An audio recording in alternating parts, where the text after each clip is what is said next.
रिजवान, मैं वही बात जो अभी मैं फ़ख्र से कर रहा था, जो आप चेज़ करने गए हैं, तो 10 ओवर के इख्तिताम पे तो ऐसा लग रहा था कि ये आसानी से बन जाएगा स्कोर के 175 गेटेबल है। बिस्मिल्लाहिर्रहमानिर्रहीम। ऑब्वियसली जिस तरह हम जा रहे थे यही लग रहा था कि इंशाल्लाह मैच ईज़ी है, मगर उनकी बॉलिंग जिस चीज़ के लिए मशहूर है उन लोगों ने उस तरह कर दिया है। और क्योंकि उनकी बॉलिंग सिर्फ इस लाहौर के अंदर की नहीं बल्कि पाकिस्तान नेशनल टीम की डेथ की मशहूर बॉलिंग है, तो जो डिज़र्व कर रहे थे उन्होंने बहुत अच्छी बॉलिंग की है और वो एक्सपेक्टेशन उनसे यही थी।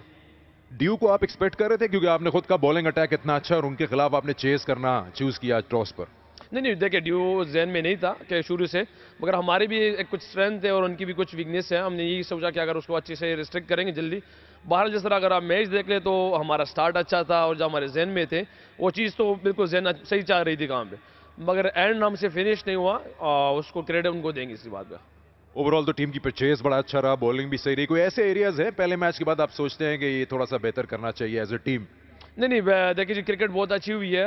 हमारे बॉलर्स ने बहुत अच्छी बॉलिंग की अर्ली ऑन। कहीं उस टाइम हम अनलक्की रहे अगर देख ले तो डेथ भी हमारे बॉलर्स ने अच्छी बॉलिंग की है, स्टार्ट भी हमारा अच्छा रहा, मगर जहाँ पे फिनिशिंग टच देना था वो फिनिशिंग टच नहीं हुआ। और आपके सामने के जिस तरह पोलार्ड और मिलर मशहूर है इस चीज़ के लिए, तो ये तो होता रहता है, क्रिकेट पार्ट ऑफ गेम में होता रहता है। इस चीज़ के जो मशहूर है नहीं हो सका कोई बात नहीं, मगर बहरहाल मेरे ख्याल से क्रिकेट बहुत अच्छी हुई है। चलिए, हार्ड लक टुडे, बड़ा लंबा सफ़र है। Well played.